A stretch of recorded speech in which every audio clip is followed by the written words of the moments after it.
আসসালামু আলাইকুম। শেখ হাসিনার বিচার সরাসরি সম্প্রচারের সিদ্ধান্ত। বৈষম্য বিরোধী ছাত্র আন্দোলন চলাকালে সহিংসতার ঘটনায় সাবেক প্রধানমন্ত্রী শেখ হাসিনার বিরুদ্ধে হওয়া গণহত্যা মামলার বিচার সরাসরি সম্প্রচার করা হবে বলে সিদ্ধান্ত নেওয়া হয়েছে সরকারের উচ্চ পর্যায়ের এক বৈঠকে। এই সিদ্ধান্তকে আমরা সাধারণ মানুষ সাধুবাদ জানাই, কারণ সরাসরি এই সম্প্রচারের সিদ্ধান্ত খুবই যৌক্তিক বলে আমাদের কাছে মনে হয়েছে এবং একটা দৃষ্টান্ত হয়ে থাকবে। সোমবার 9 সেপ্টেম্বর আন্তর্জাতিক অপরাধ ট্রাইব্যুনালের চিফ প্রসিকিউটর মোহাম্মদ তাজুল ইসলাম বিষয়টি নিশ্চিত করেছেন। তিনি বলেছেন, বিচারের স্বচ্ছতার জন্য সবকিছু করবে বর্তমান সরকার।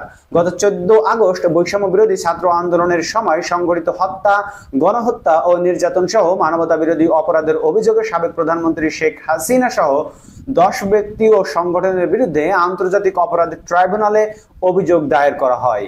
পরবর্তীতে গত 21 আগস্ট একই ট্রাইব্যুনালে সাবেক প্রধানমন্ত্রী শেখ হাসিনা সহ 77 জনের নামে গণহত্যা এবং মানবতা বিরোধী অপরাধে আরেকটি অভিযোগ দায়ের করা হয়। বন্ধুরা, আপনাদেরকে যেমনটি বলছিলাম যে সরকার সিদ্ধান্ত নিয়েছে স্বচ্ছতার জন্য, যেন কেউ কোনো প্রশ্ন তুলতে না পারে যে প্রধানমন্ত্রী এই বিচারটি ঠিক হয়নি, এই বিচারটি ঠিক হয়নি, ওই বিচারটি ওই হয়েছে, সেই বিচারটি সেই হয়েছে। আমরা আপনাদেরকে সবসময় অথেন্টিক খবর দিয়ে থাকি, সত্য খবর দিয়ে থাকি সবার আগে। এই জন্য আমাদের চ্যানেলটিকে সাবস্ক্রাইব করতে ভুলবেন না। দেখা হবে পরবর্তী কোনো ভিডিওতে অন্য কোনো সংবাদ নিয়ে। সে পর্যন্ত আপনারা সকলে ভালো থাকবেন আল্লাহর রহমতে।